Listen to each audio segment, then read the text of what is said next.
षट्षष्टितमः सर्ग, 66वां सर्ग। चूड़ामणिक देखकर और सीता का समाचार पाकर श्रीराम का उनके लिए विलाप।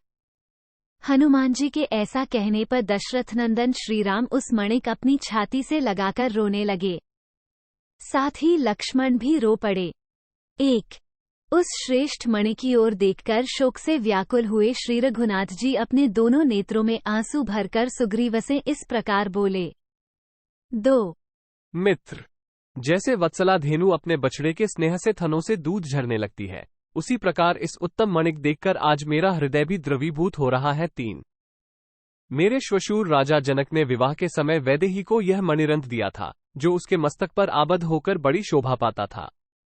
4 जल से प्रकट हुई यह मणि श्रेष्ठ देवताओं द्वारा पूजित है। किसी यज्ञ में बहुत संतुष्ट हुए बुद्धिमान इंद्र ने राजा जनक को यह मणि दी थी। 5 सौम्य, इस मणिरंध्र का दर्शन करके आज मुझे मानो अपने पूज्य पिता का और विदेहराज महाराज जनक का भी दर्शन मिल गया हो, ऐसा अनुभव हो रहा है। 6 यह मणि सदा मेरी प्रिया सीता के सीमंत पर शोभा पाती थी। आज इसे देखकर ऐसा जान पड़ता है मानो सीता ही मुझे मिल गई।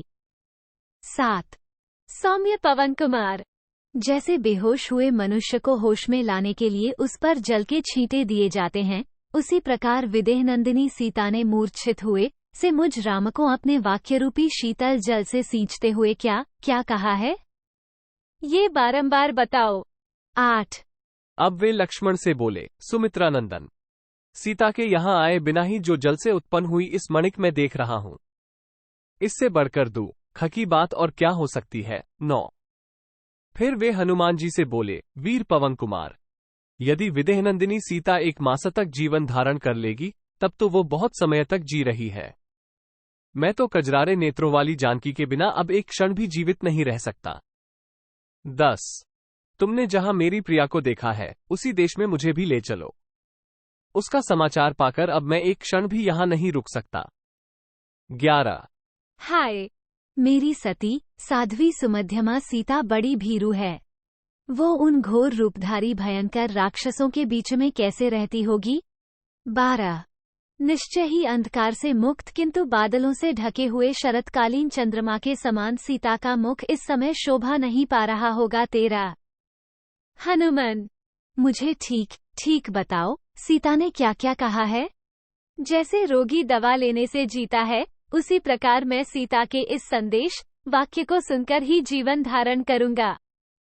14 हनुमान, मुझसे बिछुड़ी हुई मेरी सुंदर कटि प्रदेश वाली मधुर भाषिणी सुंदरी प्रियतमा जनक नंदिनी सीता ने मेरे लिए कौन सा संदेश दिया है। वो दुख पर दुख उठाकर भी कैसे जीवन धारण कर रही है। 15 इत्यार्षे श्रीमद् रामायणे वाल्मीकि आदिकाव्ये सुंदरकांडे षट्षष्टितमः सर्ग 66। इस प्रकार श्री वाल्मीकि निर्मित आश्रामायण आदिकाव्य के सुंदरकांड में 66वां सर्ग पूरा हुआ। 66